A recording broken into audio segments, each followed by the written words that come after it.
listening to the Carriker's People Show. Where we check the pulse of Husker Nation, brought to you by DPS Concrete Construction.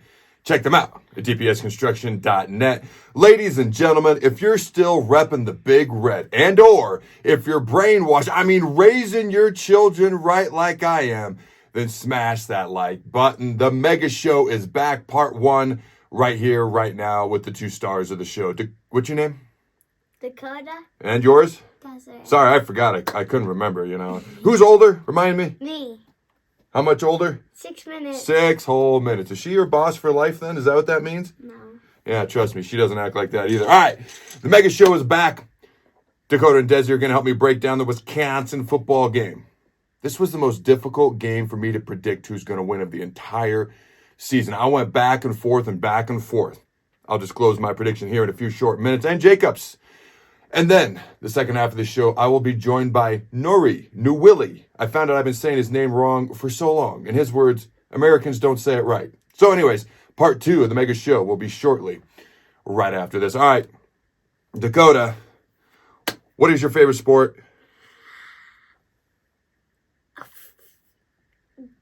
Baseball. I took a lot of thought. What's your favorite sport? Gymnastics. Gymnastics. All right. And who's your favorite team? Then Nebraska. Who's your favorite team? Nebraska. So she almost said the Denver Broncos. That's her favorite NFL team, but right below Nebraska. Right, Coda? Mm-hmm. All right, can we talk a little Nebraska football? By the way, you are dressed immaculately today. All right, here we go.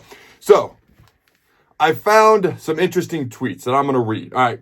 A couple of these are from Husk Guys on Twitter. One of them's from @TalkHuskers. Okay, we'll put them up on the screen so you can see. All right, this first one from @Husk Guys. Saturday features the Huskers' 114th ranked scoring offense, averaging 18.9 points per game, versus Wisconsin's 20th ranked scoring defense, giving up an average of 19.6 points per game. And Sconey's, as he puts it, 95th ranked offense, averaging 22.2 points per game, versus Nebraska's 13th ranked scoring defense, averaging 18.2 points per game. And if Braylon Allen, one of Wisconsin's running backs, is out, both teams will be starting their 3rd or 4th string running backs. All right, this next one's from @TalkHuskers. A win Saturday means Nebraska's first win over Wisconsin since 2012. Of course, bowl eligibility, but over 3 conference wins for the first time since 2016. This next tweet, back to @HuskGuys. Give all of these fine folks a follow on Twitter. Trigger warning, he says, Huskers receivers have combined through 10 games for 106 receptions, 1,273 receiving yards, 12.01 yards per reception at 8 TDs. Now, former Husker quarterback Luke McCaffrey, who didn't want to play wide receiver, now a wide receiver for Rice, 51 receptions on the year, 768 yards receiving, 15.1 yards per reception. He's averaging in 10 touchdowns. Ouch. But this will make you feel a little bit better if you derive joy from other people's pain. Tennessee. This is just completely random, but @College Football Home on Twitter, give him a follow. Tennessee was 0-39 versus top 10 teams from 2007 to 2022. I don't know about you, but I feel kind of better after that. Nebraska is 4-12 all-time against Wisconsin. This is from @Huskers Game Day on Twitter. They haven't won in Madison since October 8, 1966. In that game, NU linebacker Barry Alvarez, future Wisconsin coach, AD, and the like. But in that game, Nebraska linebacker Barry Alvarez had an interception, and All-American Wayne Malin blocked a punt and recovered it for a touchdown. All right, ladies and gentlemen, a couple of stats I found on my own. I did do a little bit of work on my own. Wisconsin's rushing offense, that vaunted Wisconsin rushing offense, and yes, they're trying to spread it out under new coach Luke Fickell. They're only ranked 72nd in the country. That's the lowest rushing offense ranking I've seen them have since Nebraska's joined the Big Ten. All right. Kickoff returns. Nebraska has an advantage when we return the ball. We're averaging 22.29 yards per kickoff return. Wisconsin, 20.56. Now, do me a favor. Don't look at the punt return comparison, though. Don't look at that. All right. The Badgers have dealt with injury issues all year, just like Nebraska on offense. Their quarterback, running back, multiple wide receivers have been hurt and out a lot this year for for Wisconsin. So they've been battling with injuries just like the Huskers. Now Wisconsin opened up as a 7-point favorite. Then it was 4.5. At the moment we're recording it, now it's 5.5. The over-under on this game is 36.5 points. By the way, way too high in my opinion. All right, girls, you ready to hear the keys to the game? Yeah. Yes. Who do you think's going to win? Nebraska. I like it. Who do you think's going to win? Nebraska. I like it. Raising them right. Brainwashing. All right. I got 5 keys to this game. It varies every week based on what that game in particular needs, in my opinion. Number one, win the turnover battle. Did you think it was going to be anything else? Number two, win the turnover battle. Number three, win the frickin' turnover battle. 1 through 3. You know, the biggest key to real estate is location, location, location. The biggest key to Nebraska winning this football game, win the turnover battle, win the turnover battle, win the frickin' turnover battle. Number 4, who wants it more? I'm just going to call it, and I'm not going out on a limb when I say that this is going to be an ugly, low-scoring, 2 bad injury-riddled offenses versus 2 pretty good defenses type of game. Wisconsin looks like they may have quit on this season. Who wants it more? All right, last but certainly not least, when you get in the red zone, who's going to score a touchdown versus a field goal? Nebraska's offense ranks 127th in the country in red zone efficiency, and Tristan Alvano may play a big role in this particular game. Now, again, this was the toughest game for me to pick all year long. I opened up picking Wisconsin, then Nebraska, then Wisconsin, Nebraska. I went back and forth.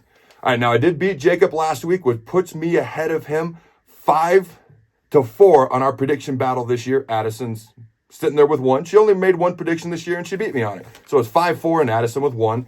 Now, what does that say right there, Desi? Nebraska, this is Jacob's prediction. 13. What's his score? 13. Now, he told me Wisconsin's going to have, and what is this, Desi? 17. He predicts Wisconsin will win 17-13 because, and I quote, Nebraska will have too many turnovers, end quote. Throw my son under the bus. All right. Nebraska, my prediction, Nebraska's going to have what? 13. What's Wisconsin going to have? 10. That's right. I ended up with Nebraska edging out Wisconsin. Wisconsin got dominated by Northwestern. And we're due, aren't we? We're due to get a win, aren't we? All right, ladies and gentlemen, stay tuned right after this for the interview with Nouredin Nouili, okay? And real quick, this show is brought to you by DPS Concrete Construction, your local concrete experts. Check them out at dpsconstruction.net. Thank you for joining me, Coda Bear. Yeah. Thanks for joining me, Des. Until next time, Husker Nation, go Big Red. And always remember... Throw the bones. And we're back, ladies and gentlemen. Part 2 of this week's mega show. And I have a special guest today. Starting offensive guard for your Nebraska Cornhuskers, Mr. Nouredin Nouili. How you doing, my friend? Doing pretty good. How about you? Dude, life is good.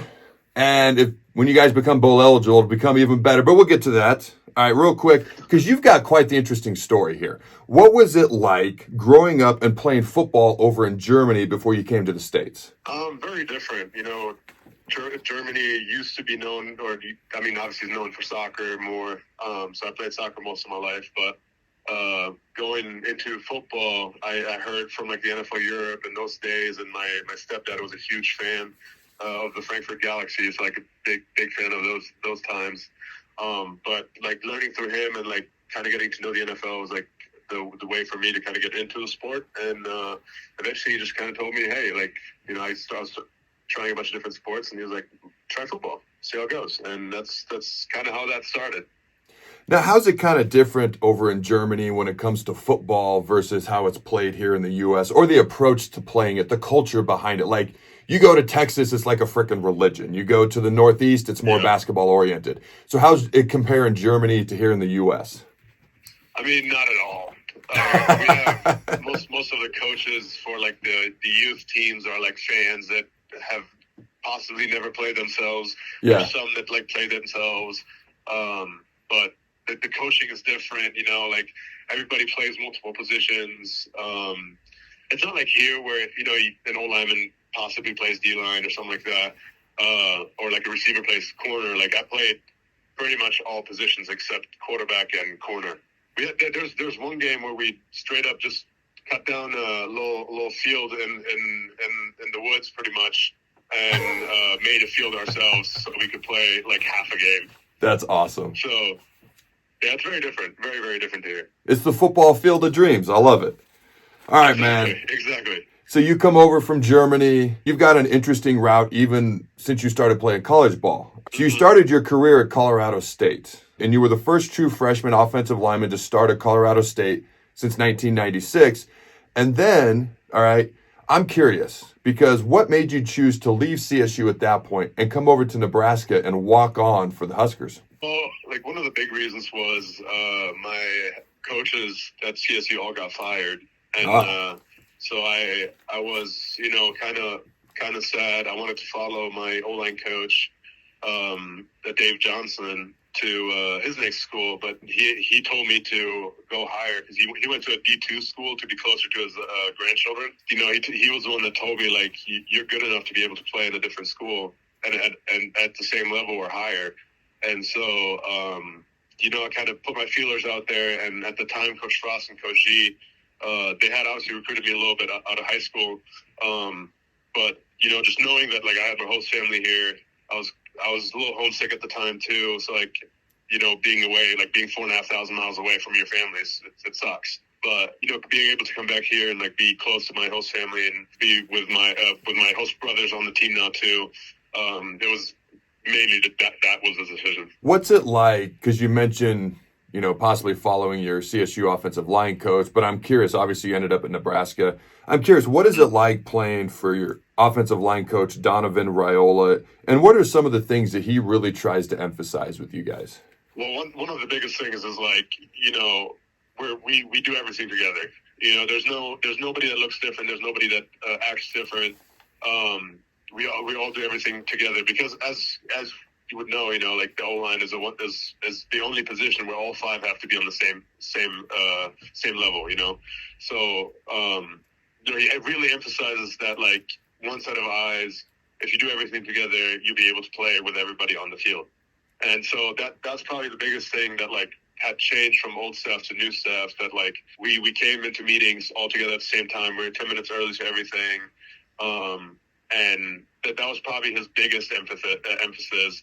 And then following that, it's, like, being able to play with, like, one of the things that he always says is, playing with Nebraska pride, playing with your own pride, and playing with the O-line pride. It was obviously very, very different from previous staffs that I was with, but he put such an emphasis to it that it was easy to follow, if that makes sense. What's it been like this year? Because there's been all sorts of just crazy injuries on the offense as a whole, but particularly the offensive line. At one point, you were injured. At one point, we were missing 60% of the original starting offensive line. Now you came back a couple weeks early. Now even the left side of the line looks completely different right now than it did early on in the year. What's it been like in the offensive line room as you guys just work together as a group with all these injuries, trying to make it through this season and trying to continue to get better and play well? With what I just said, was like being such a cohesive group and being able to, like, be together at all times. It doesn't really matter who you play with. You already have that same connection because everybody's treated the same and everybody's, like, on an equal level, if that makes sense. So, like, everybody that comes in and plays and gets the reps has the same connection with the person that's next to them. So it's not a drop off, if that makes sense. Obviously it sucks, Turner and Pipe being out, and I'm hurting for Pipe as the most, because he's my best friend, and, like, seeing him still so cheerful and still, like, so up and going, like, it just hurts. It's definitely hard because you never expect this many people to get injured, and for also on top of that, for injured for the whole season. But at the end of the day, like, the next man is like next man up mentality. You gotta be able to have the next guy not be a drop off in skill, and so I think we did a good job at that. So my next question is going to go to the quarterback position. Obviously, it was 3 guys playing last weekend. You've had different guys start throughout the year. There's been injuries at the quarterback position. As an offensive lineman and an offense as a whole, what's the offense's approach when you got different guys going through the quarterback position? And honestly, the turnovers have to be frustrating as well. I know it's a learning and growing process. I get that. But what's your guys' approach as an offense when there's a different quarterback back there, or there's a turnover that's happened, which nobody wants, but it can be frustrating? What's your guys' approach through that whole process right now? For the O-line, like, obviously our job is to protect people. And so I think, like, for us, like, the biggest thing that we do is, like, making sure that no matter who's behind us, that they all are confident. They're confident in us, that they have trust in us, that they know that we're confident in them. We're confident, like, we have trust in them, and that they know that, like, no matter what happens, we're going to have their back. And personally, I don't care who's behind us. I trust all of them. They're all amazing QBs. They're all amazing humans, and they all work so hard at trying to make it happen. Does that make sense? Yep. That like I said, I don't care who's behind us. They're all hard workers that I trust fully that they know what to do. And like you said, turnovers suck for sure, but they happen, and we just got to get past it. It's just another, like you said, another learning step. All right, last question. You guys are on the precipice, the cusp of becoming bowl eligible. What would it mean to you guys to become bowl eligible and make it to a bowl game this year? That would be amazing, for sure. That's having been here now 4 years, not having had that opportunity, and I know other guys that have been here 5 years that have not had this opportunity. It would be amazing for sure, but at the end of the day, it doesn't matter what happens in 3 weeks, 2 weeks. It matters what happens this week, and so the mentality is just 1-0 win the next rep, and then we'll see where we go from there. That makes perfect sense. I want to thank you for joining me. Good luck this Saturday versus Wisconsin. And I got a couple questions for the fine folks at home. As always, hit me up. Let me know your biggest key to the Huskers beating the Badgers this Saturday. What is your score prediction? Let me know in the comments below. And the offensive line play has seemingly improved throughout this year. All right, let me know your thoughts on that in the comments below, ladies and gentlemen. Do me a favor, hit that subscribe button if you want more Carriker Chronicles content. Until next time, go big, red, and always remember to throw the ball.